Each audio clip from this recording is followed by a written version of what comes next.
লা ইলাহা ইল্লাল্লাহ এর অর্থ হচ্ছে আল্লাহ ছাড়া আমি কারো বিধান মানতে পারবো না। কথা কি বোঝা যায়? আল্লাহ ছাড়া আমি কারো দাসত্ব করব না। আল্লাহ ছাড়া কেউ আমার রব নয়, কেউ আমার রিজিক দাতা নয়, কেউ আমার জীবন দাতা নয়, কেউ আমার মৃত্যু দাতা নয়, এমনকি আল্লাহ ছাড়া বিধান দেওয়ার মালিকও কেউ না।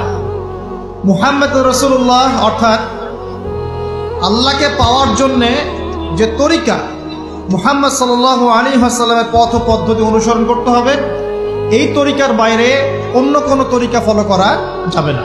হ্যাঁ, তবে তার তরিকা ফলো করা যাবে যার কথা এবং কাজ নবীর সাথে মিলে যায়। আলহামদুলিল্লাহ, যারটা মিলে না তারটা নেওয়া যাবে না। মুহাম্মদ রাসূলুল্লাহ মানে নিজের মন গড়া কোনো কাজ করা যাবে না। ইবাদত করার ক্ষেত্রে প্রত্যেকটা কাজ নবী সাল্লাল্লাহু আলাইহি ওয়াসাল্লামের সুন্নাত মোতাবেক করতে হবে। মুহাম্মদ রাসূলুল্লাহ সাল্লাল্লাহু আলাইহি ওয়াসাল্লাম। 2 ওয়ান তুকিমাস সালাত, তুমি 5 ওয়াক্ত সালাত আদায় করবে।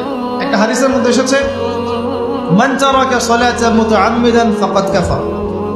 নবী সাল্লাল্লাহু আলাইহি ওয়াসাল্লাম বলেছেন, কোন ব্যক্তি যদি, মুসলিম ব্যক্তি, ইচ্ছাকৃতভাবে তার উপর অর্পিত ফরজ নামাজ ছেড়ে দেয়, সে ব্যক্তি কুফরি করলো।